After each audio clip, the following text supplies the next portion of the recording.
The voice of Husker Nation is on the air. This is Hail Varsity Radio. Insight, opinion, expertise, along with the biggest names talking Nebraska sports.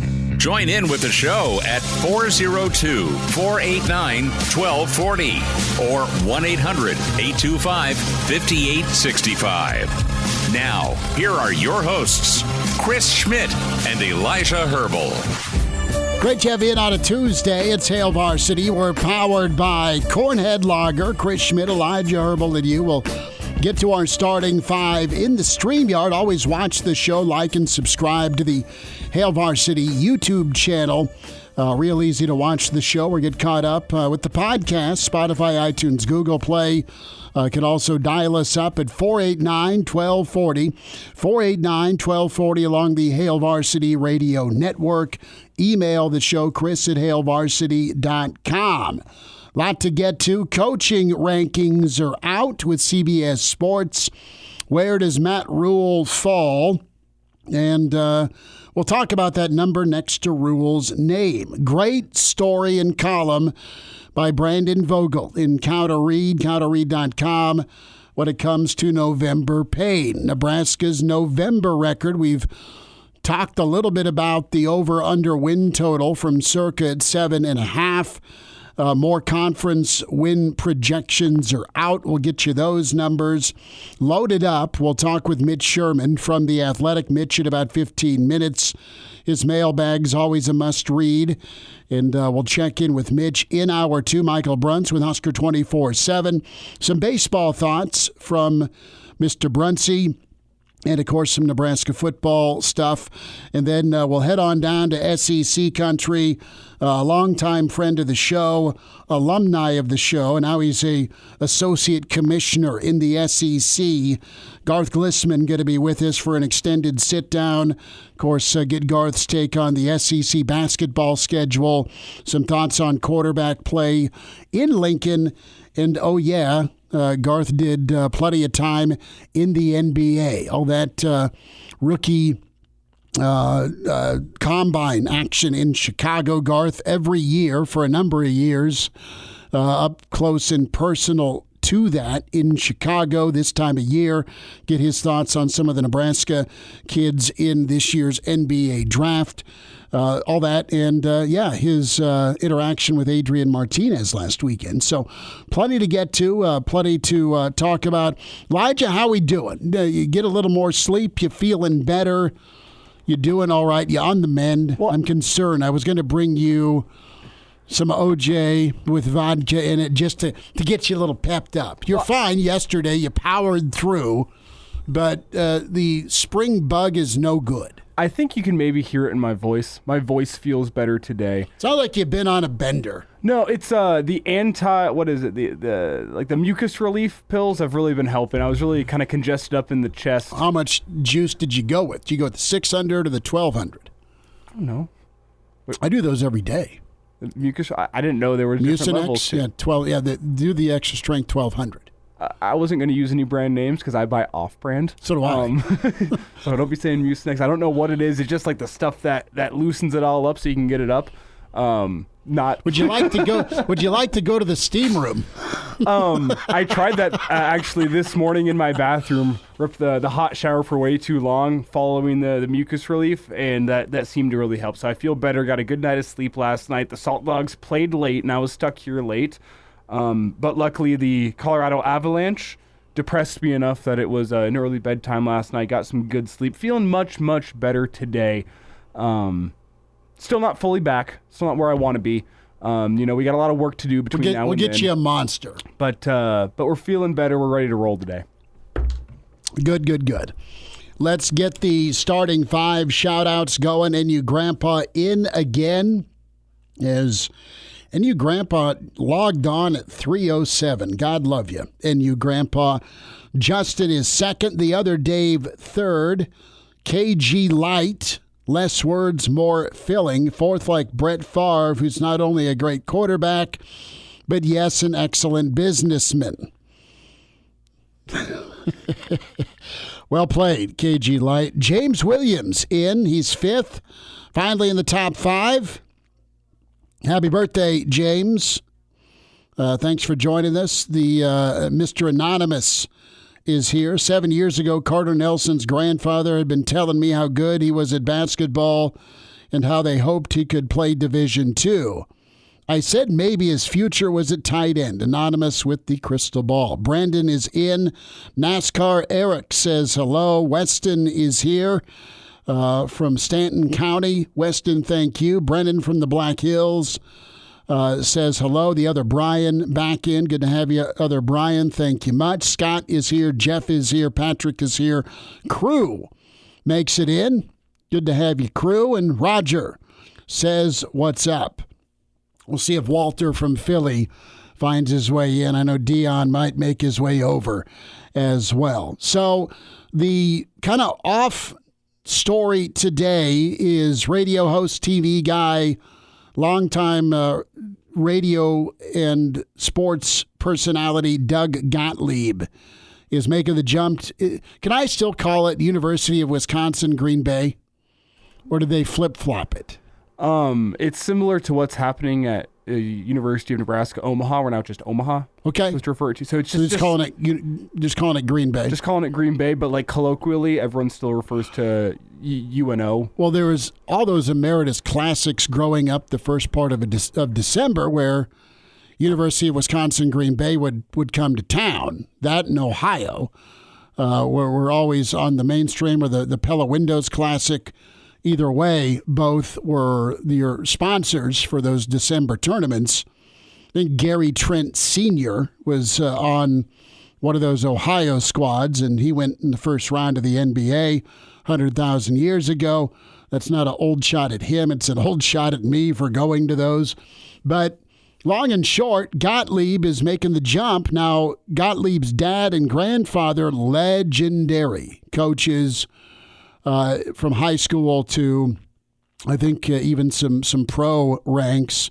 Gottlieb, of course, cut his teeth and was pretty big time at ESPN, and met him a few times. He used the studio you were in, Elijah, a couple of times to do his radio show before he would call Nebraska basketball games. That's been a few years back. The question of the day is this: is Doug Gottlieb qualified to coach college basketball? I say yes. But the true question is this: if we weren't doing radio, what would we be qualified for? You're really smart, so you can pretty much do whatever you want. I was going to say, well, there's two. Okay. Candle making. Yeah, which, okay. And you're doing that. We still have to search out the scent of shame. I do have, this isn't the scent of shame, I do have a new batch of candles. Snickerdoodle, one of them has your name on it. Not literally, but figuratively. The Schmidt version. It's a great smelling candle. It's kind of brown sugary and cinnamony.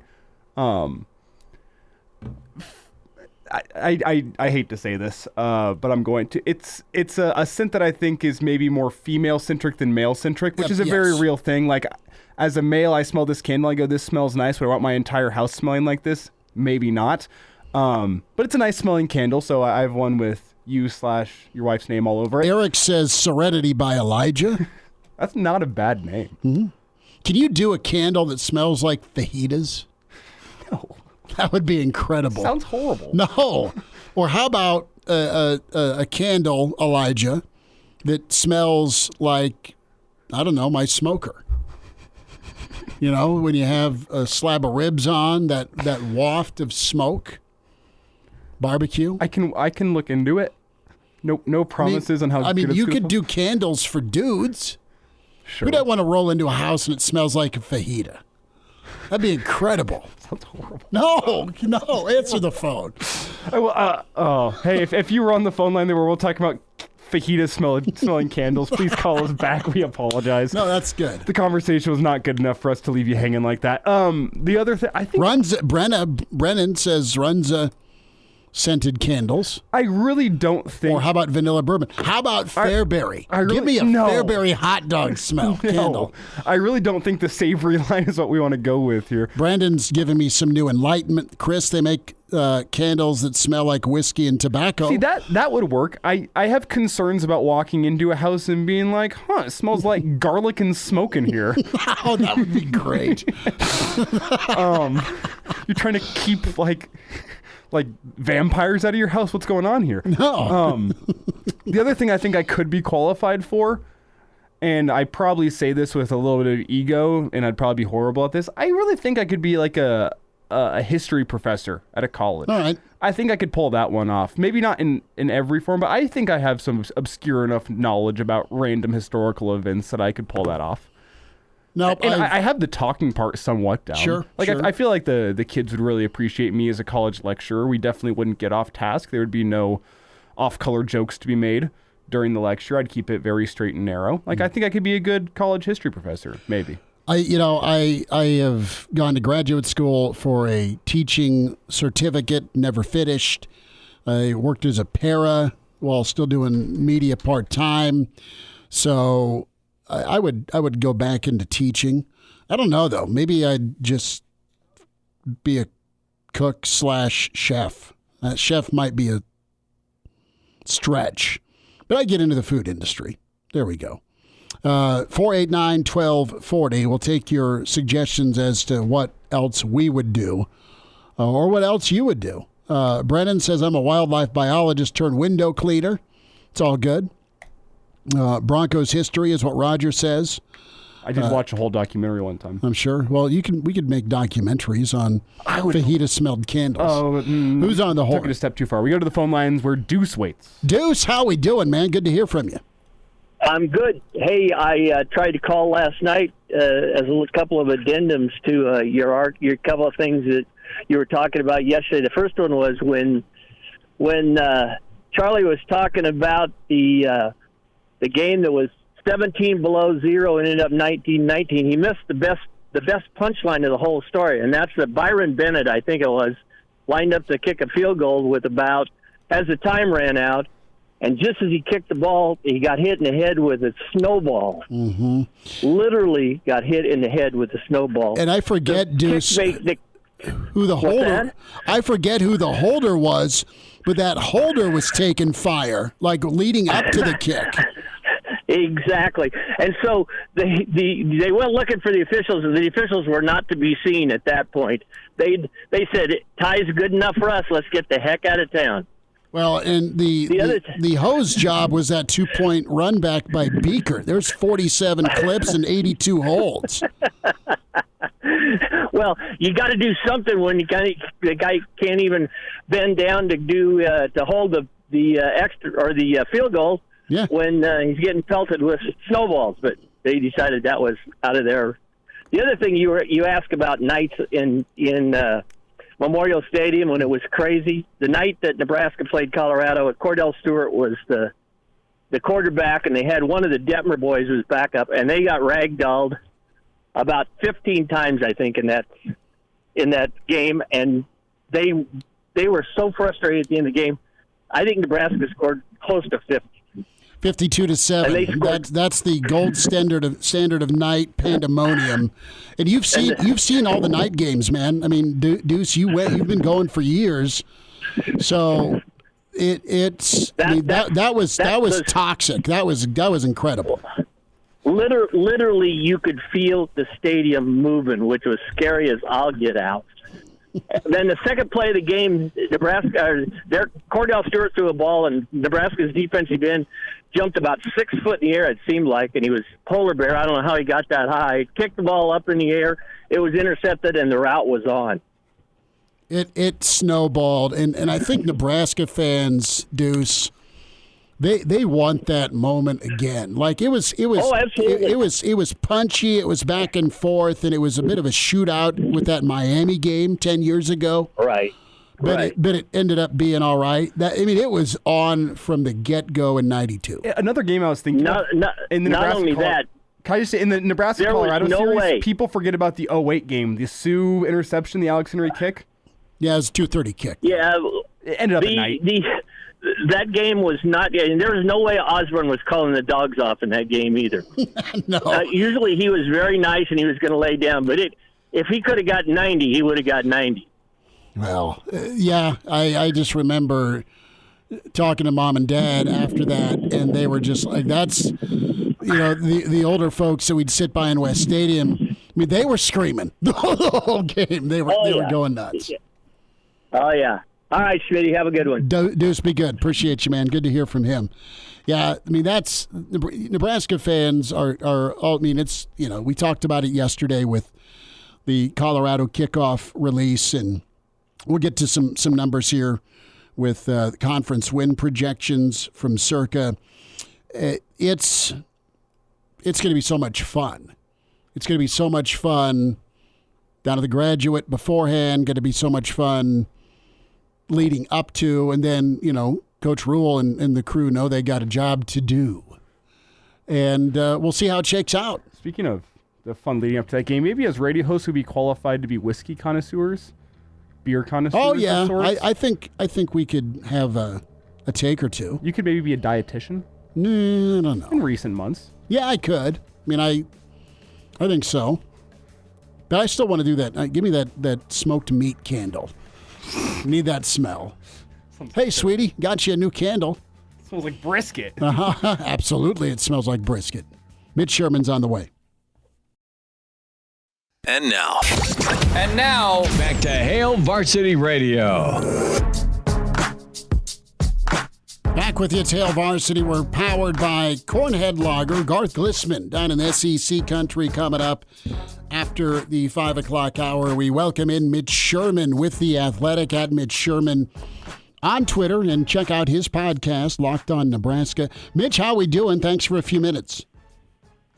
Doing great. How are you, Schmitty? We're good, man. It's sunny out, wonderful. We're diving in, a lot of excitement and buzz with some of the schedule nuggets that have come out, and we'll get there in a little bit. We'll talk about your mailbag as well with The Athletic, and good recruiting weekend for the Big Red. I want to start with baseball, though, because I know you were at Haymarket, and Mitch, you've seen a lot of Nebraska baseball over the years, and for Friday night to go the way it did in that ninth inning, and then to see Nebraska heroically come back in Saturday's night game with the walk-off, and then really get some power pitching on Sunday to take this Indiana series. What a contrast from Friday to Sunday.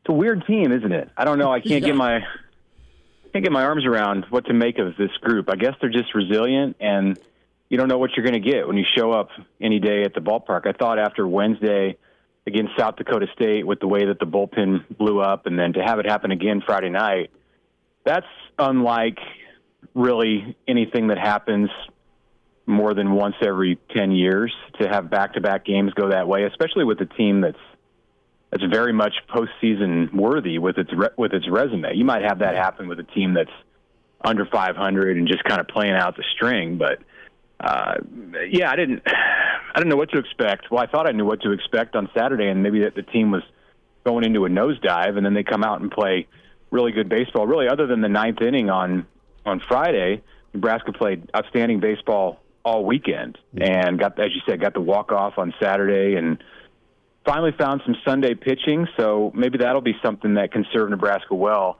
over these next couple of weeks to ensure that they get into the regionals and then serve them well in the postseason. It was good to see from Drew Christo and from Jackson Brockett, who has already done it this year at least one other time we know of. But it's a confounding team, and looking forward to seeing what they're going to do next.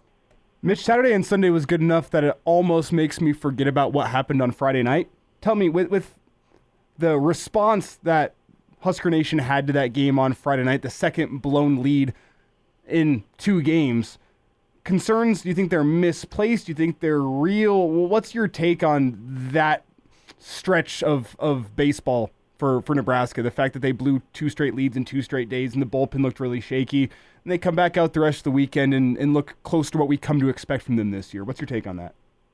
Yeah, as I said, it's just kind of baffling that you can do that once, and I think the losing on Friday night is somewhat forgivable. That was an intense game, and for 8 innings, it was nail biting, and it was every pitch mattered. And if things start to slide in one direction, it's understandable. If you've been on a baseball field, it's understandable to see what happened on Friday night, where it got away from Nebraska once things started to snowball against them. But it happened on Wednesday previously, and that was against a far inferior team where Nebraska really shouldn't have been in that situation in the 8th and 9th inning against South Dakota State. It blew some opportunities, and it had to take that game seriously because losing that game dropped Nebraska's RPI like almost 10 spots. And even if you win that game, it's not doing anything for your RPI. But you need to know going in, and I'm sure they did, that it was a must-win game. It was a game Nebraska.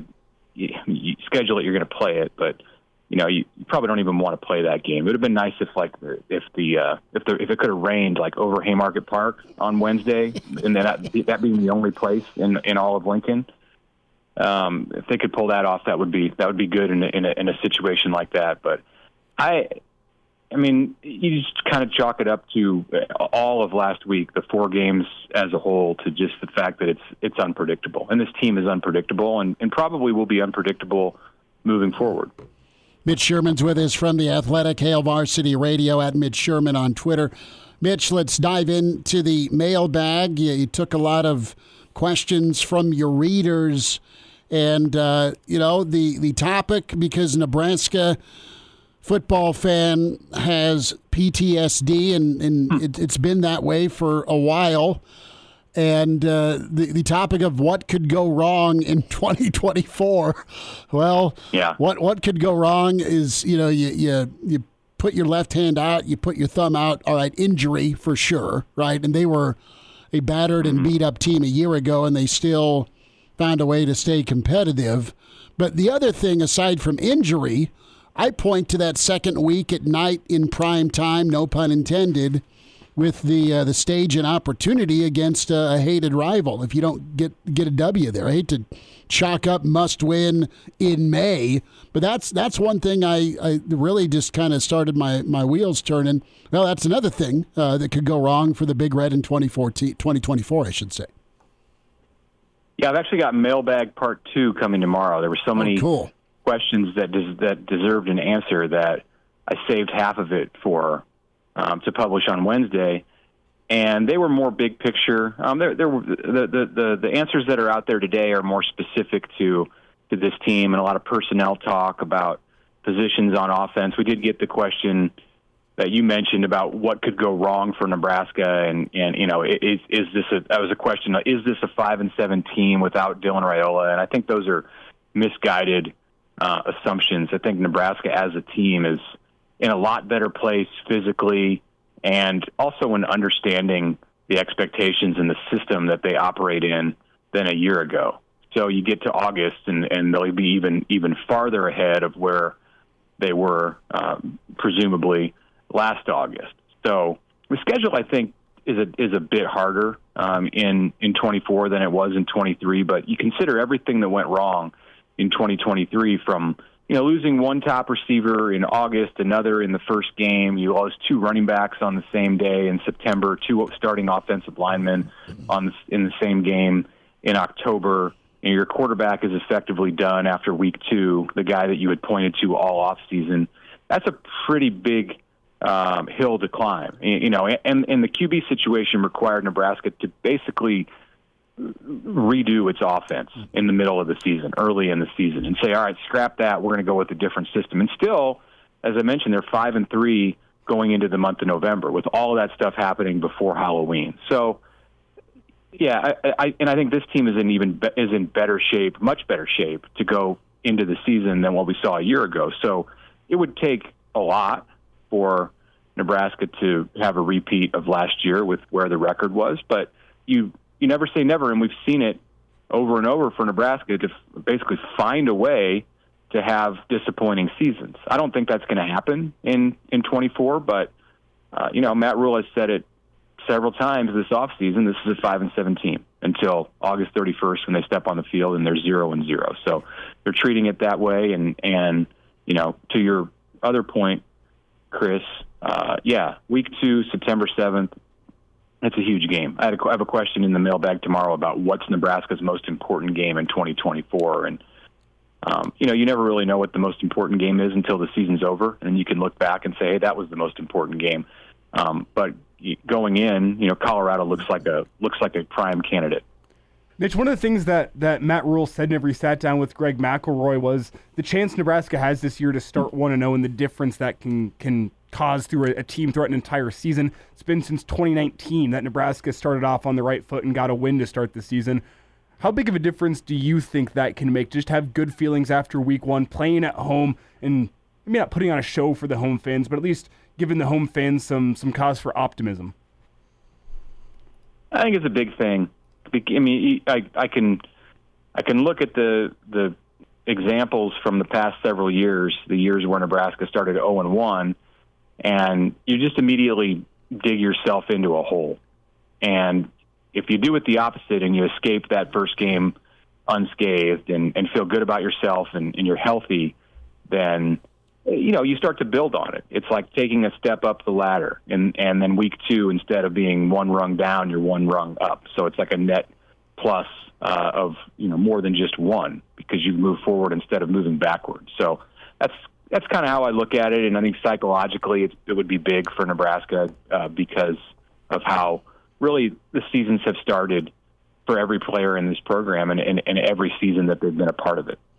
Mitch, I want to get your thought here. Just jog your memory real quick. What are the top 3 night games you've experienced covering Nebraska? Well, it's hard for me to separate day from night in some of these cases. The other day I was having this conversation, and I thought the Michigan game from 21 was a day game where it got dark in the third quarter around the time that they did the light show, but I went back and looked, and that was, in fact, a night game. So, that's on there. It didn't have the same kind of buildup that some of the others have had, but the way that game played out, and, Michigan being a CFP team that year, that was a great environment at Memorial Stadium. As far as, you get into, like, the buildup of everything, I look at it more like in recent years, the greatest games there, and it's hard for me to remember if they were at night or in the day. They turned into night, right? Yeah, they all like, unless they start at 11 a.m., they turn into night games by the time they're done. Mm-hmm. Texas in 2010, it didn't go Nebraska's way, but I thought the build-up to that game was incredible because of where Nebraska was at as a program and where it was headed and what had happened the year before. Miami in 2014 was also had just such historic elements to it, and it played out in a way that where it kind of lived up to the billing. It was a 41-31 game, so highly entertaining. The home team won. Many of these games that we talk about in the last 15 years are the great games are games that Nebraska lost, or the games that had tremendous buildup. They're games that Nebraska lost. You go back to the 90s, yeah. And they won all of those games, and it hasn't been that way in recent years. But my memory just kind of like it blurs all together on what time the kickoffs were. But the Michigan State game in Mike Riley's first year in 2015, that was huge. That was big. That was an incredible game looking back on it. But you had no idea going in that Michigan State was going to be that good. Another CFP team, and that's a team that Nebraska beat. So. Or was that 15 or 16? It was 15. I believe it was 15. Yeah. So there, of course, throughout the history of the stadium, there've been a ton of them, but in recent years, you're hard pressed to find games like that lived up to the billing and that Nebraska won. Mitch, 10 seconds. Could Schmidt and I coach a college basketball team a la Doug Gottlieb? No, I think you guys could probably be a pickleball duo. Coaches, not players. Uh-huh. Oh, wow. Mitch, we love you. We'll talk to you next week. All right. Have a good one. Thanks, guys. And now, back to Hail Varsity Radio. Thanks for hanging out. Hail Varsity, powered by Cornhead Lager, Chris Schmidt, Elijah Herbel. Good stuff from Mitch Sherman from The Athletic. Spotify, iTunes, Google Play. That's where you can go to get the podcast, to Mitch's segment, the whole show, or just the segments you want to hear. Michael Bruntz at 5, and Garth Glissman, Associate Commissioner with the SEC, the Pride of Waverly, going to join us here at 5:25 here on Hail Varsity Radio. A lot of stuff to get to with Garth, some NBA, some college basketball, and some Husker football. 489-1240, 489-1240. Number to get in, 800-825-5865. Brandon Vogel, our friend from Counter Reed. We'll talk to Vogues on Thursday. I love his title. And for those of us that are Guns N' Roses fans, November Rain, that video ran forever and ever and ever. It felt like the summer of 92. I also feel like every single November we have at least one show titled November Rain. And yeah, because there's not that that's a bad thing. Tears. Yeah. There's tears on some sort of gut-wrenching, horrific loss for Nebraska football that kind of derails any semblance of momentum. And Vogues touched on 3 different acts for Nebraska football. The third act here is how you finish. And Nebraska, since November of 2014, 9-25. And Vogues went on to kind of detail the November numbers in the Big 12 before the shift to the Big 10, 10-2. Then you get into Big 10 play. You still were respectable under Coach Bo at 11-6. Riley was 4-7. Frosty started out 2-2 in 2018, and then just 3-12 before the interim season or the interim last half. Mickey had the crew playing good football with that Iowa win just a couple of years ago. And then Nebraska's on that doorstep, right, last November. How did you feel as a Big Red fan going into November? You felt great because you reeled off. You said, wow, 4 chances to get 1 win and become bowl eligible. Right. And I don't think when we were talking about it, we weren't going into it saying, well, they just need 1. Right? And Rule even couched it saying, you want 1 or you want all of them? And I think his mindset's a lot like the Nebraska fan mindset, where you're not going to probably get all of them, but that's the intent. Well, we felt confident enough that we decided to bring the Hail Varsity road trip curse to East Lansing because we thought we could finally defeat it. I had two reasons for going to East Lansing. I thought that road show would be when Nebraska gets back to bowl eligibility. Mm-hmm. Okay, and it was not to be. I always wanted to see East Lansing. Yeah. I kind of thought about taking Mama and Junior because they like green, and our old friend Jack Ebling's up there. So it was a hell of a good time, aside from, seeing Nebraska fans and just looking at the crowd and the folks in the bar rooms after the ball game. Just dude, we did this again. We spent money to go on the road. It's not going to Lawrence or Manhattan or Ames. It's not been that way for years. But yet you're still going. And seeing a bunch of the Husker soccer families that went, they drove from Columbus to East Lansing because the Big Ten soccer tournament was in Columbus. So they were in the graduate hotel we were at. And it was just, the pain, not just the financial investment, but you lose a game like that, and it was just tough to take. And then there's Wisconsin, where your hopes are up, you're playing good ball, and then it just fizzles. The overtime goes sideways. And then even against Iowa, they just do it to you again. You skipped past Maryland, too. Well, Maryland was nuts. Maryland was nuts because you did everything except score defensively for that game. So I think Nebraska's November. You look at it, it's UCLA, it's USC, it's Wisconsin, it's Iowa. You get the bye week between SC and Wisconsin. And listen, S&P says 1.5 wins is projected. You have 4 chances to get 2. The projection here through your first 8 games is 5.8 wins. So you're 6-2 in your first 8. Ohio State's part of that first 8. Listen, Nebraska will be a different November team. I know I'm saying this in May, but I think they'll be a team that can figure it out. And I don't disagree with Mitch. A lot of the mentality for the rest of the season hinges on week 2 in that prime real estate spot against Colorado. Not only the revenge, but Nebraska overall in November, it's going to be a different November. How do you make it through? How do you still stay hot, so to speak, playing good or winning football? But the rest of the world isn't going to go unbeaten. Bama's not gone unbeaten in November. All right? Florida State hasn't gone unbeaten in November.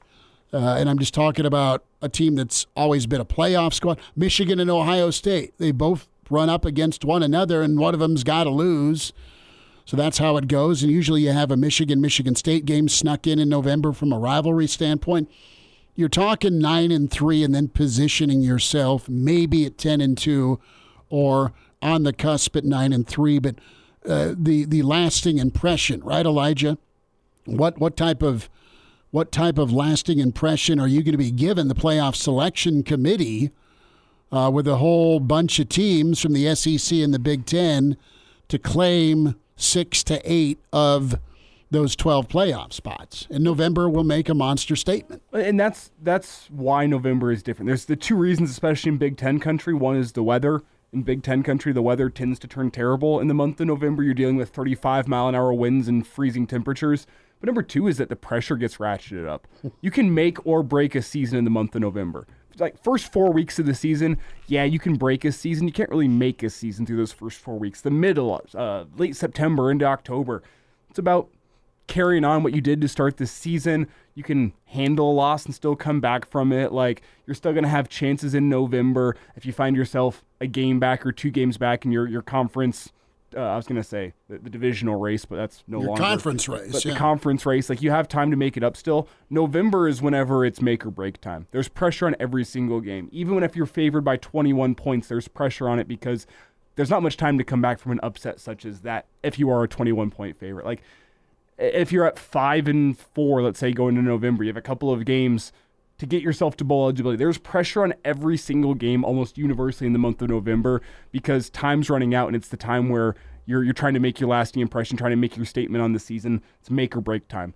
So November just always has the pressure ratcheted up, and Nebraska hasn't been able to rise to that pressure for almost a decade now. Well, it's been that, and I mean it's always, and everyone's going through it. It used to be that triangle of Wisconsin, Minnesota, Nebraska, Iowa. You'd play at the square. But. Well, point is you'd get Minnesota at some point in the year, and it would either be early in the Big Ten season or they would shift out. So you would trade out Wisconsin for Minnesota. Long and short of it is, a lot of times you get them all in November. You'd get that gauntlet of. They're not sexy, but they're going to push you around. Well, this November's different because you're going left coast and then you're finishing with meat and potatoes. And good luck adjusting to both styles.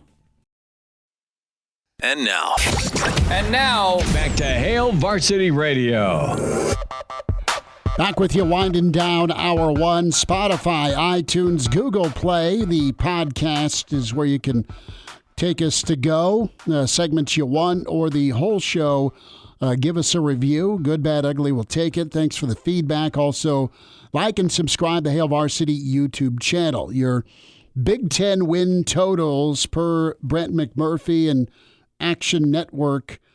10.5 for Ohio State and Oregon, Michigan and Penn State at 7. Make that at 9.5. You've got a handful here at 7.5. That's Iowa. That's Nebraska. That's SC. That's Washington.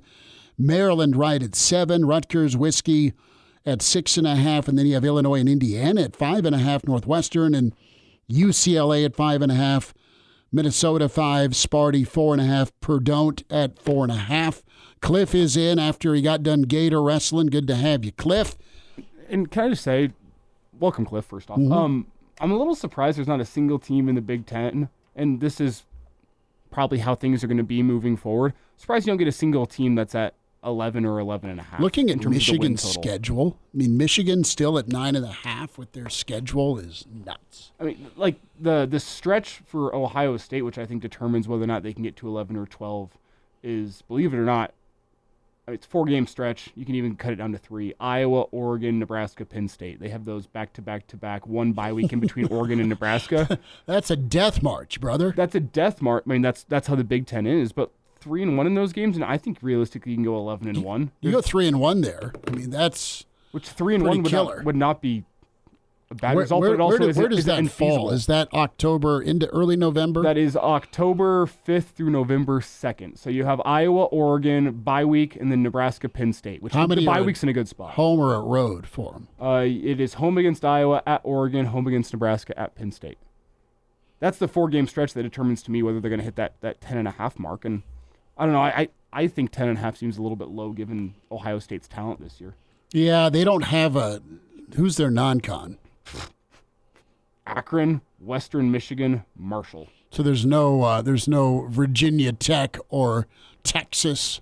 I mean, and you look at the close of their schedule after that stretch: Purdue, Northwestern, Indiana, and then you end it with Michigan. And before that stretch, the only Big Ten team you have is Michigan State, September 28th. Like, that 4-game stretch is going to beat everything with Ohio State's season, and I don't think 3-1 in that stretch is unreasonable to think about. Well, and you can drop. It's early enough in the schedule. You can drop and still surge and find your way to Indy, which will also be a night game, as a lot of the schedules have been coming out with some of the primetime ball games. Excited. We'll talk some Husker football, some recruiting with Michael Bruntz of Husker 24/7. Coming up here a little bit after 5, and then an extended sit-down. We've been able to wrangle him for a couple of segments. Garth Glissman going to be with us, Associate Commissioner for the SEC, proud Husker, and a longtime director in the NBA, so we'll cover a lot of ground with G-Unit. Reminder to get buckled up. Coaches make substitutions during the game to get the best player on the field. Getting behind the wheel after drinking also demands a substitution. Impaired driving is deceptively dangerous. A message from the NDOT Highway Safety Office. More your comments on what gigs we would have if we weren't doing radio. And a lot of folks feel a future for you, Elijah, in teaching, but also the distillery work. And apparently pickleball coaching? Yeah, but not playing. Our friend Todd has a suggestion for me about something along the lines of being a hairdresser. The voice of Husker Nation is on the air. This is Hail Varsity Radio. Insight, opinion, expertise, along with the biggest names talking Nebraska sports. Join in with the show at 402-489-1240 or 1-800-825-5865. Now, here are your hosts, Chris Schmidt and Elijah Herbel. Back with you, Tower 2 at Hail Varsity, powered by Cornhead Lager. Chris Schmidt, Elijah Herbel, Garth Glissman coming up from SEC Country in about 20 minutes or so. We welcome in Michael Bruntz with Husker 24/7 Sports. Add Michael Bruntz on Twitter and can watch Bruntsy on the stream, the Hail Varsity YouTube channel. Michael, good to have you back in. Thanks for a few minutes, man. How's your Tuesday going? No complaints. Good to see you guys. How are you doing? We are good. We have the running question, and we've had several thoughts from listeners as to what we would do if we weren't on the radio. It's in lieu of Doug Gottlieb coaching instead of doing media now. What would your other profession be, Brunsey, if you weren't writing and covering Nebraska? That's a good question. I don't know. I've done the PR thing before in between journalism jobs, and that was okay. I maybe something in golf, not like me playing it, but like caddying or something like that. Maybe okay. I just drop everything and run over to Scotland and go loop over there. So Brunsey's a hard Scotland yes there, and let me just carry your club, sir. See, golf club landscaping is one that I hadn't thought of that I think, you know what, maybe I could get down with that. That could be a good time. Just mowing?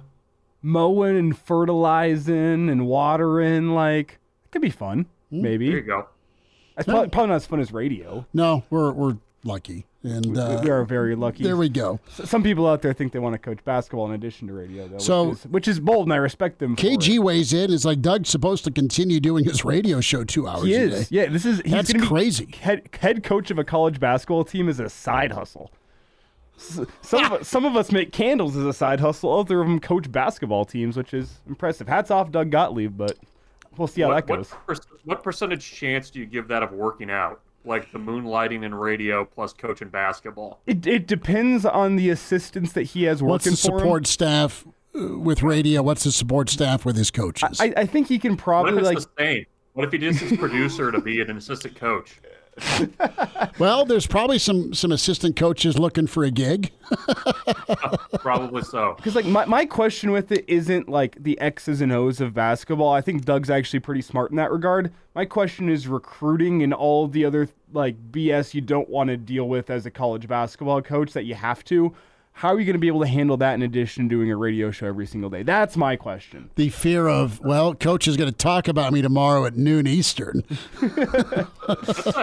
That's a heavy lift from as like a smaller program. Like you can't just kind of, ham and egg that. You got to be all in.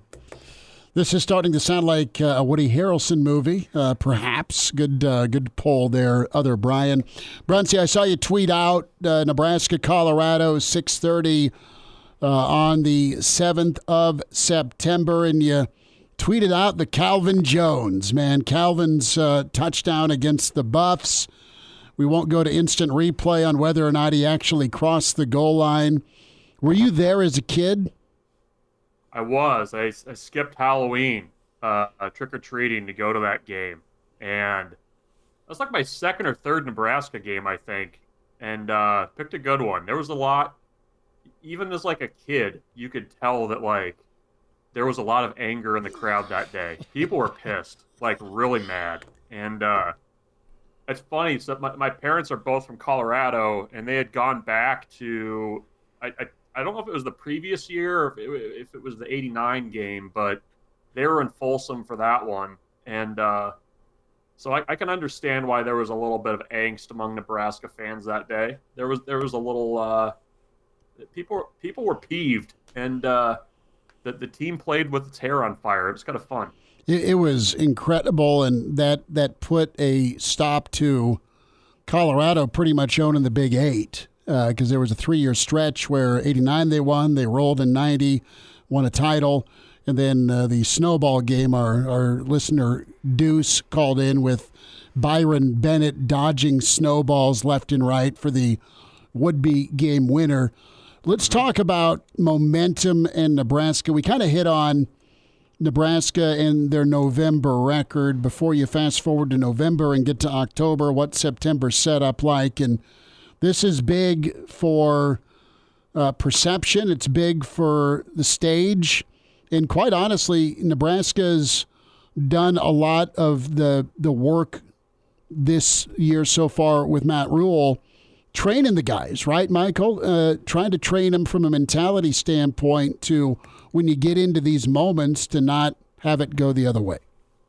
Yeah, I mean, it's kind of the antithesis of what they've been working on, right? It's, keep everything small, work on the next day, just get 1% better. And by the way, there's going to be a ton of attention focused on this game nationally. It's going to have all of kind of the things that they don't want, right? And how they handle that moment is going to be really important. I mean, the game last year in Boulder ended up being around about all the crap before the game that was completely overblown and everything else.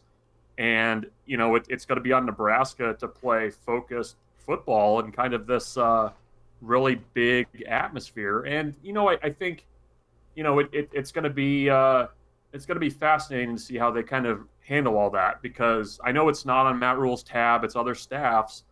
But recently, whenever these types of situations have happened at Nebraska, they have not fared well with all the lights and glitz and glamour. Like they've kind of failed to show up. So that's another test for this program, not necessarily Matt Rule's time in Lincoln.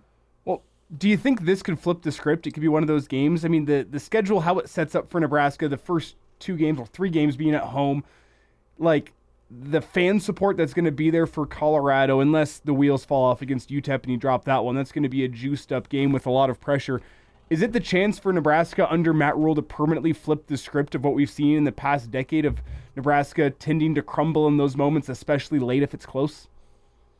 Yeah, I mean, it's a step, right? Because, I mean, if let's say you go and you win that game, it's a matter of can you back it up and come back the next week and do the same thing. I mean, you hit on it.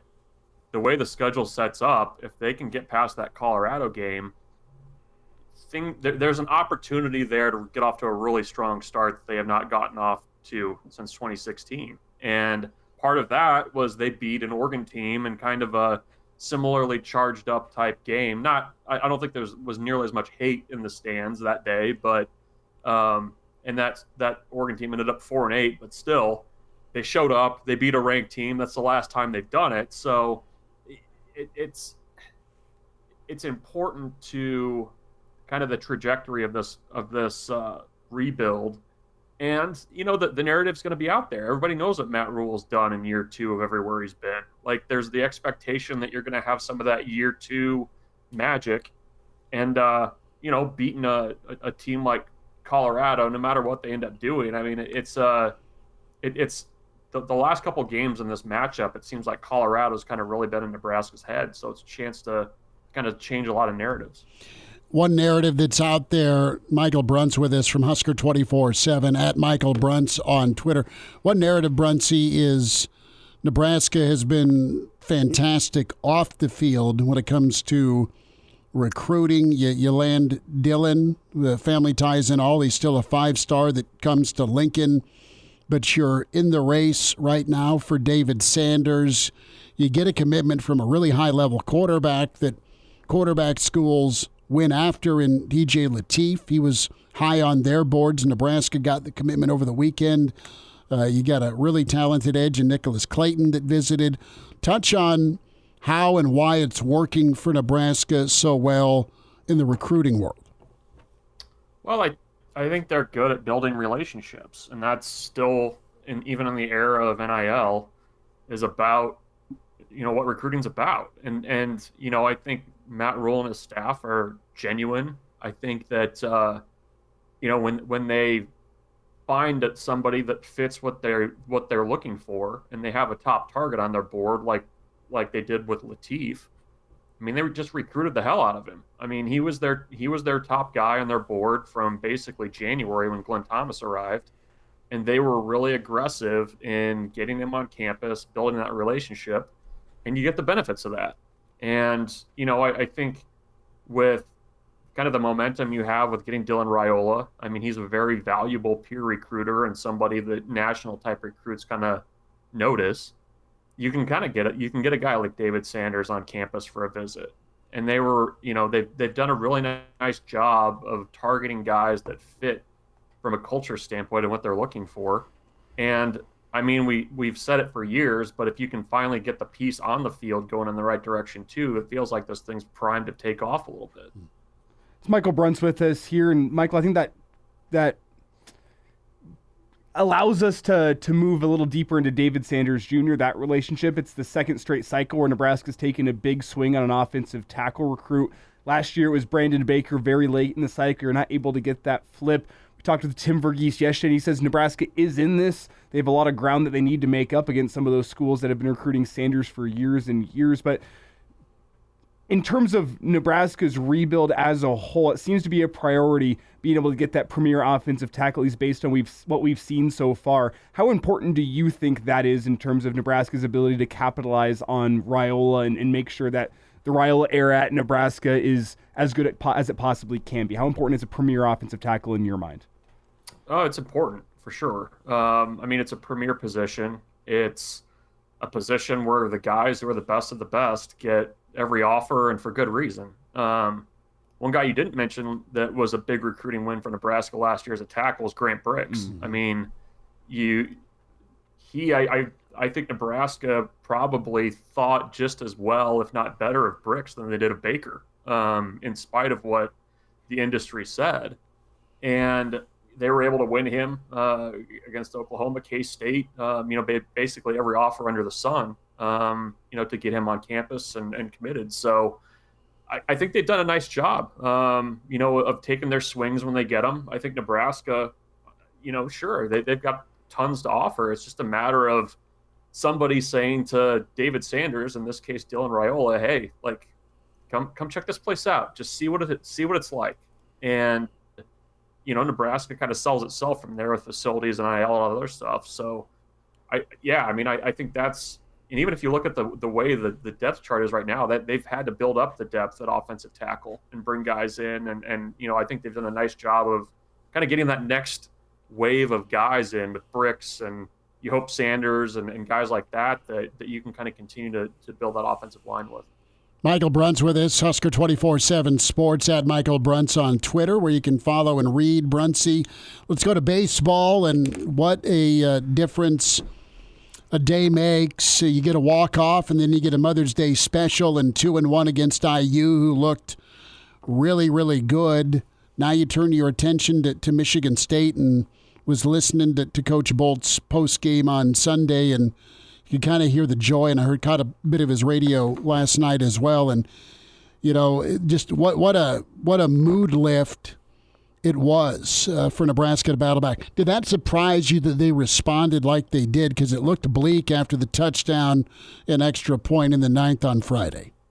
Yeah, no, they responded well. And, they've done that to a degree when they've had the chance to do it. But, that was a backs against the wall series after Friday night. You're sliding RPI-wise down towards the 40s, which you're very much in the territory where you can get left out of the tournament really easily doing that.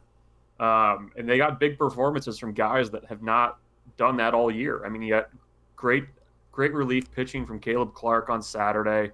Jackson Brockett gives you 5 strong innings on Sunday. Drew Christo backs him up, and you get some big hits. It felt like a postseason type baseball series the whole weekend, with the way the crowds were and the way that Nebraska kind of had to fight and the way it was back and forth. So, where things stand now, they need a little bit of help with Purdue beating Illinois once, but if Nebraska is able to sweep that against Michigan State, they're right there for the Big Ten title. So there was not a bigger series win that Nebraska's had this year than what they did over the weekend. And that was a good Indiana team. They've got some guys that can really swing it, and backs against the wall, they performed. So we'll see if they can kind of answer the bell again. What's your take on Indiana? Do they have an outside shot at being an at-large? They're good enough to be. I know they got injury bug bitten earlier. Passed the eye test, but they're like every other Big Ten team where they're like in that 60 range in the RPI, and it's just it's not a great year for that in the Big Ten RPI-wise. They got a lot of teams kind of in that middle. Maryland's got an RPI in the 30s, but they don't have the record to back it up. So, we'll see what happens when it comes tournament time. But Nebraska's at least put themselves much more back in the conversation and off of the bubble a little bit more based on how they played. Mike, before we get you out of here, less than 60 seconds, I saw a tweet over the weekend, said, I think Nebraska's either going to go make it to a super regional or go winless in a regional, and there's no in-between. What's your take on that? Oh, there's probably an in-between there. There's definitely an in-between there. I think the fact that they've found some middle relief pitching the last couple weeks, I think that helps them. And that's when you need those types of guys that can give you 2 or 3 innings of relief at a time, is when you gotta get some hard outs late in the game in the tournament. So that's at least a positive trend for them. We'll see if they can kind of hold up their bargain at the plate too. That's the runners in scoring position stuff hasn't been there recently. But it's a tough team, and they've got 2 good starters that they feel really good about. And that's when you have that, you can do some damage if you get in the tournament. Michael Bruntz with us. Bruntsy, take care. Thank you much. Thanks, guys. Take care. And now, back to Hail Varsity Radio. Thanks for spending time. Hail Varsity rolls forward. We're powered by Cornhead Lager, Chris Schmidt, Elijah Herbel. And call off the hotline over the break. Jobs we would have if we weren't in radio in lieu of Doug Gottlieb. Double-fisted, man, coaching and still doing radio. A man that's done about everything. Law, the NBA, now in the SEC, high school coach. and just a great dude. Associate Commissioner with the SEC. Garth Glissman with us, at Garth Glissman on Twitter is where you can find and follow him. We're streaming here on the Hail Varsity YouTube channel. You want to watch this interview, welcome to do it. Garth, how we doing? Thanks for making time for us in the month of May, brother. What do you know?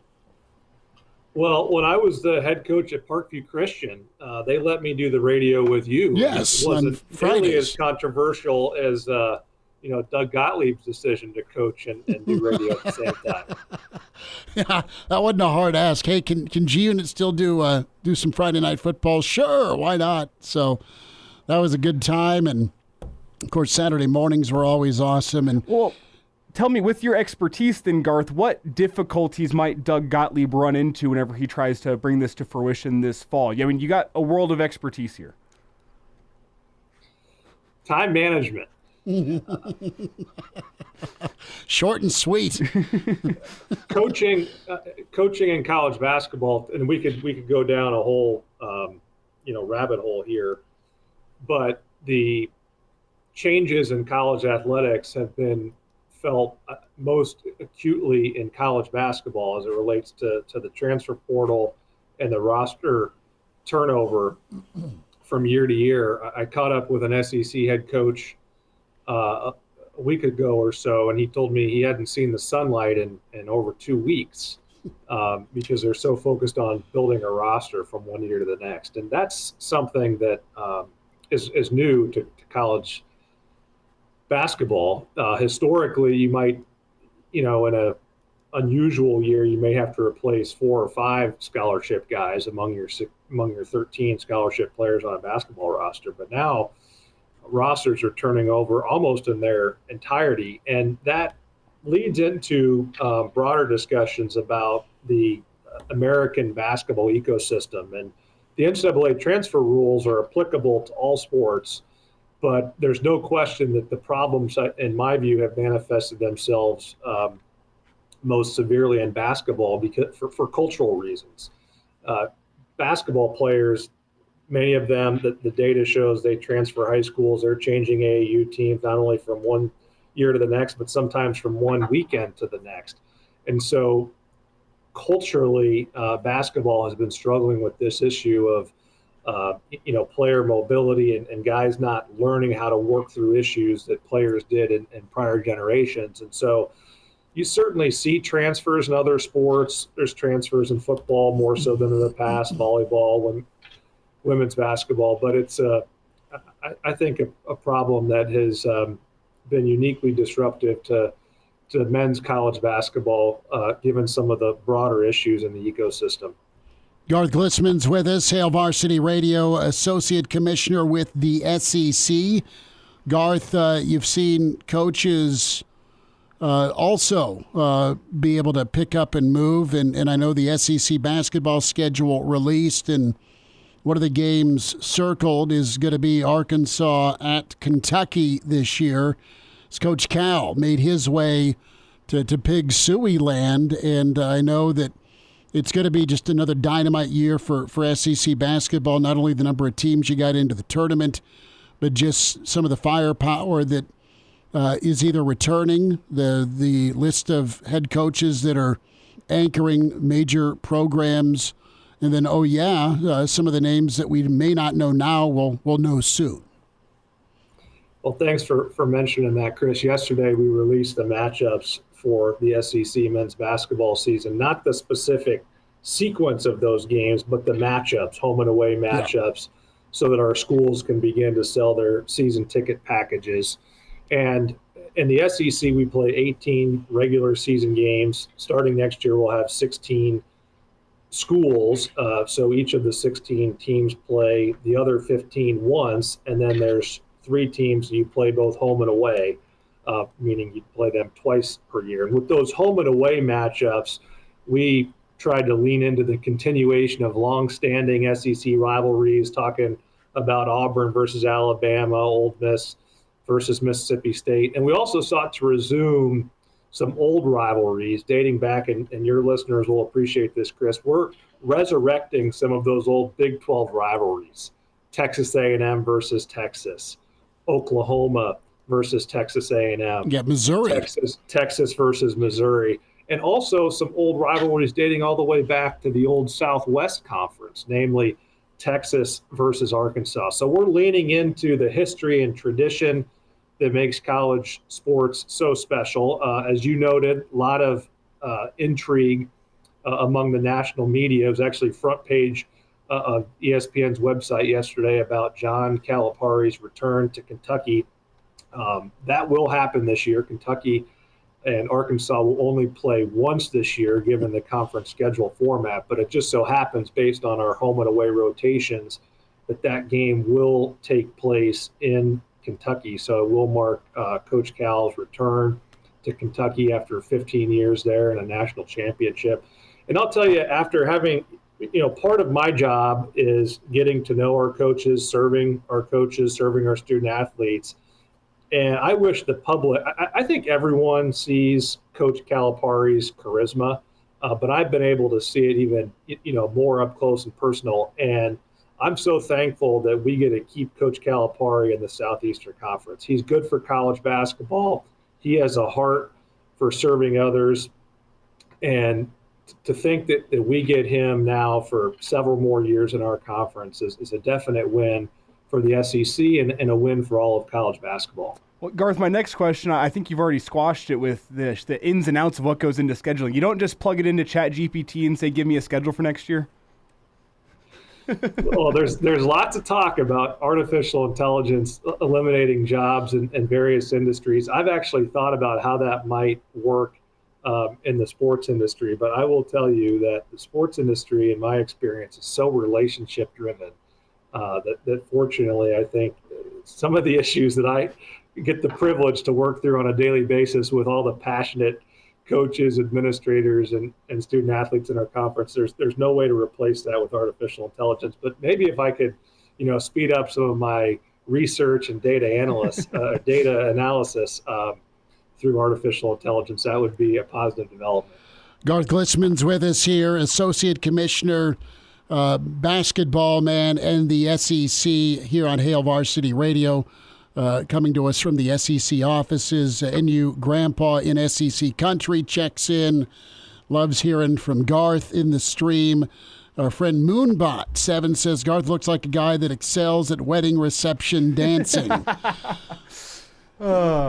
And G-Unit, I've been to a couple of weddings with you. You can cut a rug. Well, I don't even know where to go with that one. I think he's given me too much credit. At least it's a compliment. I'm pretty sure it's a compliment. It is a compliment. Garth, and let's talk NBA. You spent a lot of years in the NBA, and you're going to see a number of SEC players make the next move.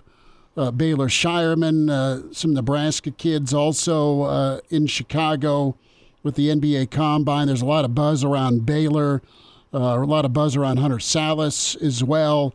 And this time of year, for the last several years, you're always in Chicago this time of year. And touch on that experience and kind of the next wave of kids that are, just as a whole, that are making their way and going to put their shot up to make the jump to the NBA. Well, beginning in May of 2016 through May of 2023, I spent a week in Chicago every mid-May for the NBA Draft Combine. So this is the first year that I'm not at the Combine. I have a vested interest, of course. I want to see how our SEC alums do. We have 3 SEC players projected to be among the top 10 picks, and Rob Dillingham and Reed Shepard from Kentucky, Dalton Knecht from Tennessee. There are also 2 Nebraska natives at the NBA Draft Combine, so I'm certainly rooting for both of them. Baylor Shireman, who's run out of eligibility, and so he's auto-eligible for the draft. And then Hunter Salas from Wake Forest, who still has preserved the right to go back to college if he so chooses. My understanding is both have performed well at the Combine in Chicago. Baylor Shireman, in particular, has generated a lot of positive coverage today. There's even some talk that based on how he played in the 5-on-5 scrimmages today, that he may have worked himself into the first round, which you love to see for a kid from Aurora, Nebraska. Not exactly a town that is a hotbed of NBA talent. But the beauty of sport that you can come from anywhere and may the cream rise to the top. I will tell you that structurally, there's one thing that's different about this year's combine than in prior years, and that is that by virtue of the new NBA collective bargaining agreement, which is one of the last big projects that I had the opportunity to work on when I was at the NBA, that was finalized last summer, that players are actually obligated to attend and participate in the NBA draft combine for the first time in league history. Now, for top players in the draft, they don't have to play 5-on-5, but they do have to participate in on-court activities, and they also have to submit to medical examinations. That was not the case in prior years. In many cases, the top players wouldn't show up to the combine whatsoever.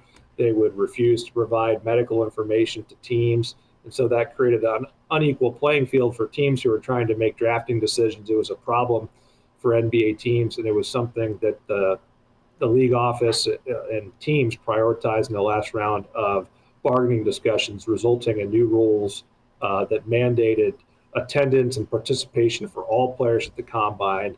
And then for all but the top players, they actually have to participate in 5-on-5 scrimmages as well. Garth, with all that in mind, as we're running up against a break here, quickly, do you think there's more value for picks 1 through 60 in the draft now, considering what we've seen? Guys like Nikola Jokic, a second-round pick, Naz Reid, an undrafted guy, just a lot of guys later in the draft or even going undrafted making a name for themselves in the NBA. As guys make decisions about declaring for the draft, do you think there's more value among those second-round picks and undrafted guys than there used to be? The data is clear that your NBA draft slot is predictive of in the aggregate of what type of career a player will have. There are outliers. Nikola Jokic being a second-round draft pick turned 3-time NBA MVP is probably the biggest outlier. But I will tell you that generally speaking, NBA teams are very good at identifying talent, and a player's draft slot is generally predictive of the type of career that they're going to have. And most NBA All-Stars and MVP caliber players tend to have been drafted at the high end of the draft.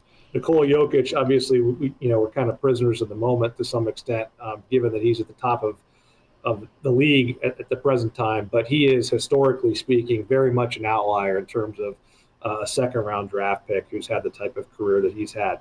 I will tell you, though, Elijah, I think further to your point is that a lot of times NBA teams are so focused on drafting for upside and potential that players who have stayed in college for 4 years are often undervalued in the pre-draft process and perhaps not drafted as high as they should have been. Jalen Brunson, I don't think he was a 4-year college guy, but he wasn't a one and done.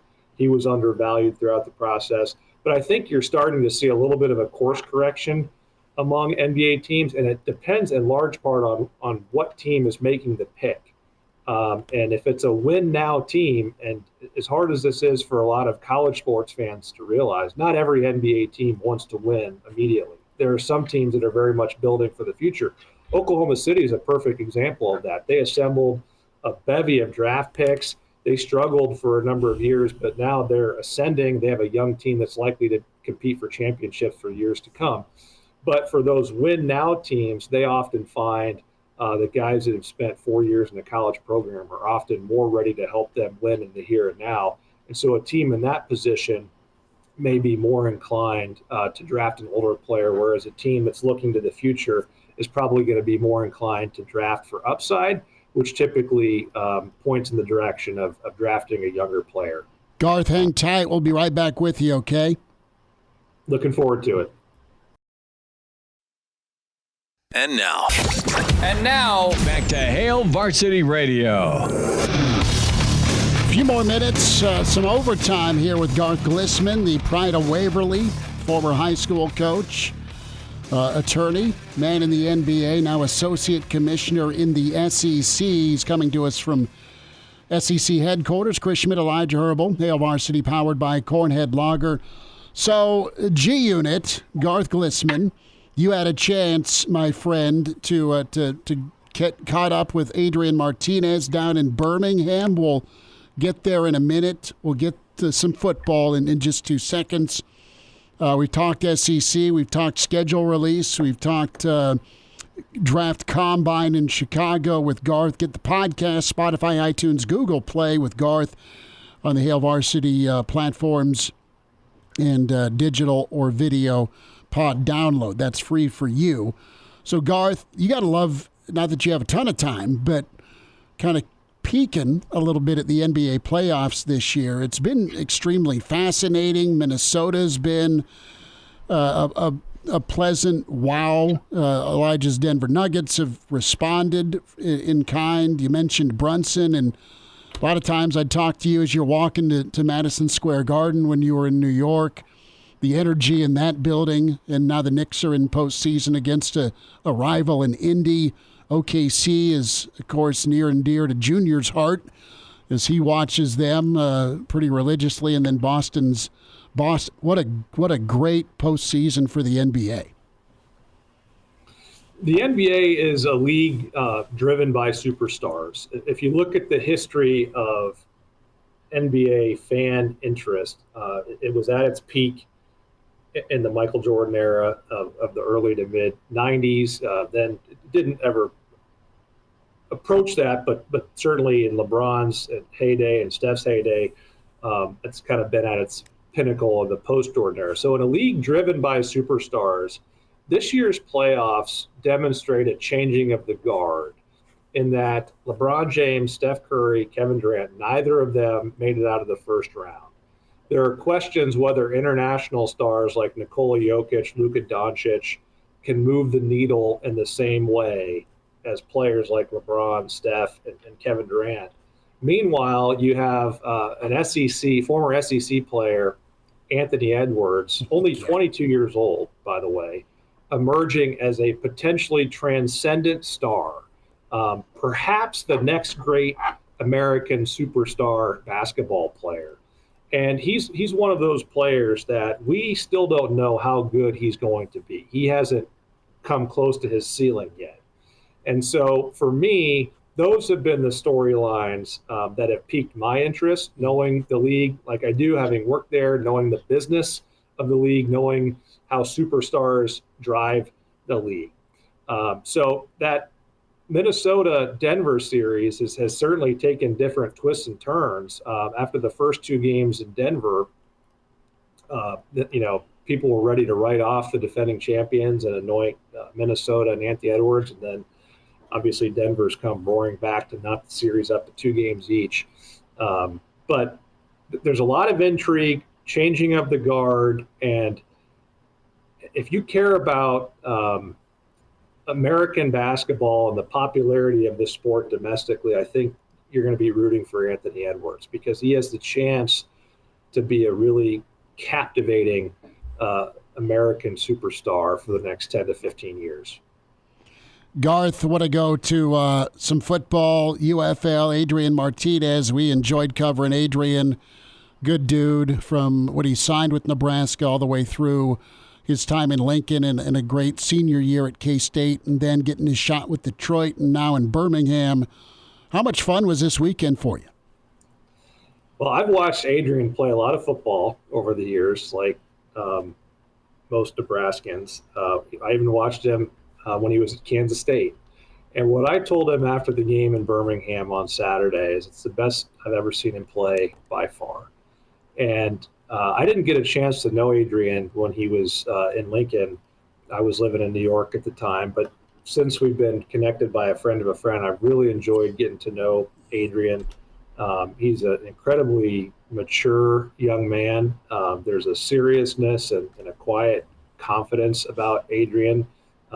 Really the first time that I got a chance to spend any meaningful time with him, I immediately became a fan. And he's going to have a lot of opportunities in his professional life whenever he's done playing, but I think he's got a chance to play football for a long time. Just to give a little bit of context, there have been dueling spring professional sport leagues in the United States for the last few years, the XFL and the USFL. Those 2 leagues have merged and this year formed a new 8-team league, the United Football League. It has 8 teams, as I mentioned.